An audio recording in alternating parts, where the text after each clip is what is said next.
Saris December 21 Samantha గారిచే గొప్ప ప్రారంభం. ప్రతి 10,000 రూపాయల కొనుగోలుపై ఒక గోల్డ్ కాయిన్ ఉచితం. అంటే డొనేట్ చేయడానికి ఎవరో ఒకరు వస్తారు కదా, వాళ్ళు వచ్చారు టీ కాఫీ వాళ్ళకి తీసుకెళ్లేదని చెప్పని తనని రూమ్ లోంచి బయటికి తీసుకొచ్చి కొట్టి రూమ్ తాళాలేసి బయట పెట్టారు. మళ్ళీ ఇంకొక అమ్మాయికి టాబ్లెట్లు వేసి కొట్టారు. వాళ్ళు చెప్పిన మాట వినకపోతే టాబ్లెట్లు వేస్తారు, కొడతారు. నేను చూసా. నేనైతే అబద్ధం చెప్పాల్సిన అవసరం నాకు లేదు కదా. బయటకు రాగానే ఎందుకు చెప్పలేదు అనొచ్చు మీరు. ఎందుకు చెప్పలేదు అంటే నేను అసలే బ్యాడ్ అయిపోయి ఉన్నా. మళ్ళీ నేను మీడియా ముందుకు వచ్చి వాళ్ళ గురించి చెప్పి ఎందుకు ఇదంతా నాకు మీడియా ముందుకు రాకూడదని అనుకున్నా అనమాట. ఇప్పుడు ఎందుకు చెప్తున్నా అంటే గౌతమి గురించి. గౌతమియే కారణం. కాల్ చేసింది, ఎలాగా కాంటాక్ట్ అయిందో ఏమో తెలీదు. ట్రస్ట్లో ఉన్నప్పుడు అనుకుంటా, నువ్వు బయటకు వస్తే మాత్రం నన్ను మాత్రం మంగళగిరి వచ్చి వర్షిని అంటే ఎవరు చెప్పని వాళ్ళు అంటూ ఉండరు, నా దగ్గర తీసుకొచ్చేస్తారు నిన్ను అని చెప్పడం. అంటే ఒక హామీ ఇచ్చాను తనకి. లోపల చెప్పేదాన్ని, అక్క ఇన్ని ఇయర్స్ ఉన్నావు, నీకు అమ్మ నాన్న ఉన్నారు, ఓకే అన్నయ్య ఎదవయ్యాడు ఏదో చేశాడే అనుకో, వీళ్ళకైనా ఉండాలి కదా. నిజమే కదా, 10 years అవుతుంది, చిన్న పిల్ల నుంచి ఉంది, పెళ్ళిడికి వచ్చింది, పెళ్లి చేయాలని వాళ్ళకి ఉండదా? సరే వీళ్ళ అమ్మ నాన్న ఎతుకుతూ ఉంటారు, పెళ్లిడికి వచ్చింది, వాళ్ళకి కొంచెం ఉంటది కదా చూసుకోవాలని, పంపిద్దాం అడ్రస్ కనుక్కుని పంపించవచ్చు కదా.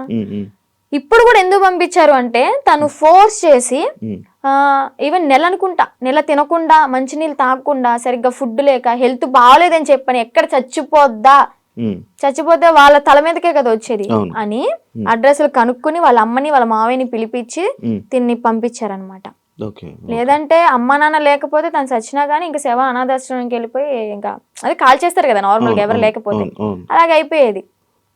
అంత పట్టుబడి అసలు పంపించాలి అంటే ఎందుకు అంత తిండి మానేసి అంత ఘోరంగా ఎందుకు ఉండాలి, ఎందుకు అలా హింసించాలి? మీరు మీకైనా కొంచెం థాట్ రావాలి, పెళ్లి చేసుకుంటుంది బాగుంటది అని చెప్పని.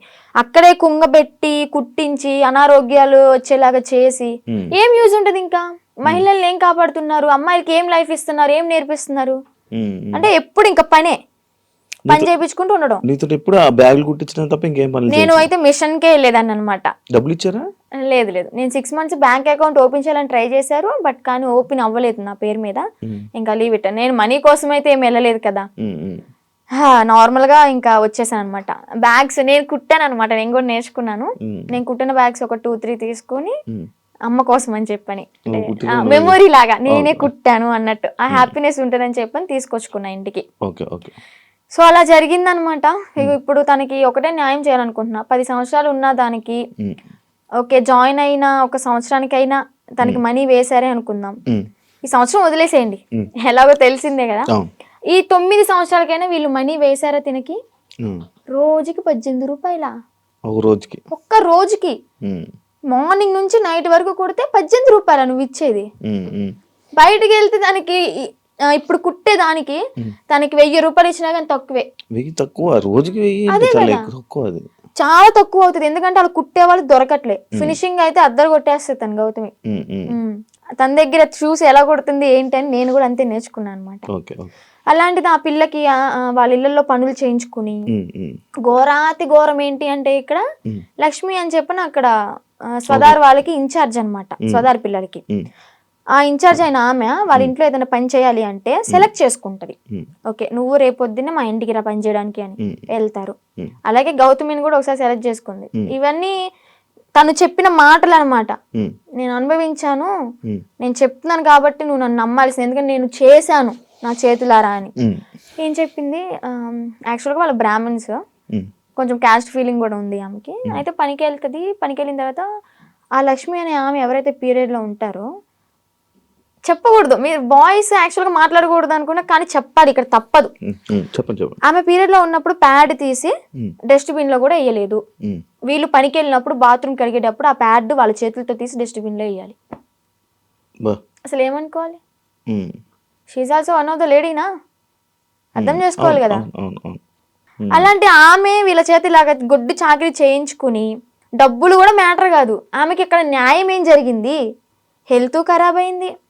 అరే ఆర్డర్ వచ్చి కుట్టి కుట్టి కుట్టి కాలు ఇంతలావైంది. నేను ఉన్నప్పుడే ఆమెకి కాలు ఇంతలావైతే ఏం కాదులే అన్నట్టు ఆయింట్మెంట్ రాసి కట్టి ఆ కాలుకి కవర్ కట్టి మళ్ళీ యాస్టీస్ కుట్టిస్తున్నారు.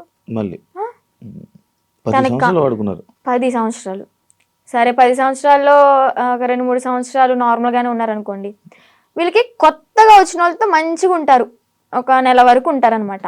పాత అయ్యే కొద్ది ఏంటంటే నిజ స్వరూపాలు బయట పెట్టేస్తారు.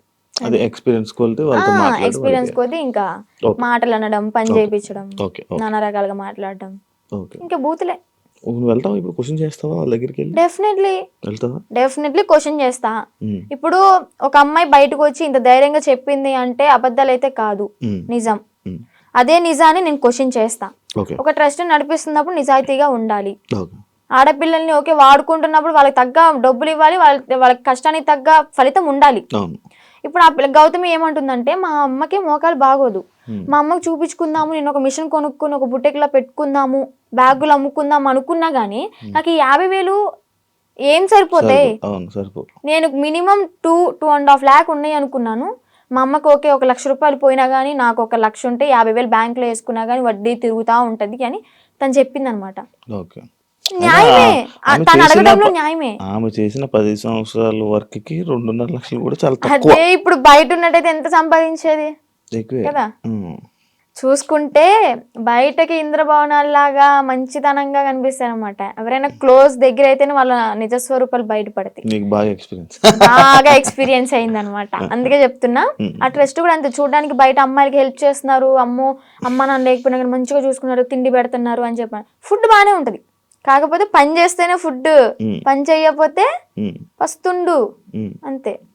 పెట్రో అలాగనమాట. లోపలికి వెళ్తే ఇన్ని రాక్షసత్వం బయటపడుతుంది అనమాట. నేను తనతో కూడా మాట్లాడడం జరిగింది. అదే ఇలా సిచ్యువేషన్ జరిగితే నువ్వు కూడా ఉన్నావని చెప్తే నేను ఈ పాయింట్ అడిగా. ఎన్ని రోజులు ఉన్నావు నార్మల్ గా అఘోరితో? అఘోరితో ఎన్ని రోజులు అంటే ఒక 2 months అనుకోండి జర్నీ. 2 months journey. ఎటు తిరిగే వాళ్ళు నార్మల్? నాకు డౌట్ అంటే టెంపుల్స్ కే తిరిగిపోయేవాడు. టెంపుల్స్ తీసుకెళ్ళి దర్శనం చేసుకోవడం, పడుకోవాలి అనుకుంటే పెట్రోల్ బంక్ దగ్గర నైట్ ఆపేసి పడుకోవడం. ఫుడ్ అంటారా, భక్తులు ఉంటారు కదా, ఇప్పుడు అంత ఫేమ్ అయిన అతనికి ఆ కారు చూసే, ఆ స్టిక్కరింగ్ అయిన చూసే వచ్చేస్తారు. వచ్చి 500 కానీ 1000 రూపాయలు కానీ, లేదా పెట్రోల్ ఫుల్ ట్యాంక్ చేయించడం, భోజనం వండి తీసుకురావడం, తనకి బట్టలు పెట్టడం, ఇవన్నీ జరిగినాయి అనమాట. అలా చూసుకుంటే రోడ్డు మీద వెళ్ళే వాళ్ళందరూ ఒక 10 ఇచ్చినా గానీ, ఒక 100 మంది 10 ఇచ్చారనుకోండి, ఎంత అవుతుంది? 10,000 1000 రూపాయలు ఎంత అవుతుంది? రోజుకి ఒక 25-30 సంపాదిస్తాడు అనుకోండి. అలాగా రోజుకి 25-30 పెట్రోల్ ఫ్రీయే, డబ్బులు ఫ్రీయే, తిండి ఫ్రీయే. ఇంకేముంది, ఏసీ ఆన్ చేసుకుని చల్లగా కూర్చుని తోలడం. రోజుకి 25,000-30,000 పడిపోయి నేనే పక్కన కూర్చున్నా కదా. లెక్కెట్టేదానంటే ఒక్కసారి అనుకుంటే కౌంట్ చేసా మనీ మొత్తం. అంటే ఓన్లీ గుడ్లకి వెళ్ళడం, పెట్రోల్ బంక్ పడుకోవడం, అంతే. ఇంకా ఇల్లు సపరేట్ ఏమి ఉండేవి కావు. ఈ 2 months లో నువ్వు లేవు. మరి అప్పుడు ఎప్పుడు క్వశ్చన్ చేయలేదా, నువ్వు అడగలేదా? అంటే ఆశ్రమం పెడదాము అని చెప్పని ఇంకేదో చెప్పుకుంటూ ఇంకా తెలిసిందే కదా, ఒక నమ్మి వెళ్ళడం, ఆ ట్రాన్స్ లో ఉన్నాము అంటే అతను చెప్పింది దైవం లాగా ఇంకా పూజిస్తూ ఉంటాం అన్నమాట. నేను ఒకటి చూసా, మధ్యలో నువ్వు వచ్చేసావు ఈ 2 months గ్యాప్ లోనే ఒక 3 weeks కో అనే వాళ్ళు మీ వాళ్ళు తీసుకొని రావడం జరిగింది కదా. వచ్చేసిన దాన్ని ఎందుకు మళ్ళీ పారిపోయి వెళ్ళిపోయావా నువ్వు? పారిపోయి అనుకోండి, అలాగే నా సొంతగా ఏం కాదు. అది కూడా కొంతమంది మధ్యలో వ్యక్తులు ఉన్నారులే, పేర్లు ఎందుకులే గాని చెత్త అని చెప్పుకోవచ్చు. అమ్మాయిలే, అబ్బాయిలు కూడా ఉన్నారు. మా అన్నని చంపమని చెప్పి 3.5 లక్షల డబ్బులు కూడా తీసుకున్నారు, చంపుతా అని చెప్పని. ఈ విషయాన్ని నాకు అతని దగ్గర ఉన్నప్పుడు తెలీదు, బయటకు వచ్చినాకే తెలిసినాయి ఇవన్నీ. మా అన్నని చంపడానికి 3.5 లక్షలు, ఆ డబ్బులు ఇచ్చేటప్పుడు కూడా నేను పక్కనే ఉన్నా. కాకపోతే వీళ్ళని చంపడానికి అని నాకు తెలీదు, ఏదో విషయంలో ఇస్తున్నాడు అనుకున్నా. అది చంపడానికి డబ్బులు ఇచ్చాడు, అంత అయిపోయింది. ఇంకా సెకండ్ టైం వెళ్ళడానికి రీజన్ ఏంటంటే, కొంతమంది ఉన్నారు వాళ్ళు ఫోన్లు, నేను నార్మల్ గానే కంట్రోల్ ఉండిపోయా. మా అమ్మ చెప్పింది విన్నాను మంచిగా. ఇంకా ఓకే, మా నాన్నకు కూడా చూసి చాలా రోజులు అవుతుంది కదా, మా నాన్న చూసుకుంటూ ఉండొచ్చు అని అనుకున్నా. వాళ్ళు ఏంటంటే మధ్యలో ఎంటర్ అయ్యి ఫోన్లు మాట్లాడిచ్చి మళ్ళీ యాస్టీస్ రిపీట్ చేశారనమాట దాన్ని. చూస్తున్నారు కదా, చూసే వాళ్ళకి అర్థమవుద్ది ఎవరు చేశారు ఏంటి అని. మనం పేర్లు చెప్పక్కర్లే, దేవుడు అనేవాడు ఉంటాడు, కర్మ అనేది ఎప్పటికైనా అనుభవించాల్సిందే. నేనైతే ఒకటే అనుకున్నా, నా కర్మ ఇలాగా వదిలిపోయిందనే అనుకుంటా. ఏదో జన్మలో ఏదో పాపం చేసి ఉంటే ఆ పాపాన్ని ఇప్పుడు ఇలా తీర్చేసుకున్నాను. అలాగే కర్మ అనేది వాళ్ళు కూడా అనుభవిస్తారు, నాకన్నా డెబ్బలు ఉంటది వాళ్ళకి.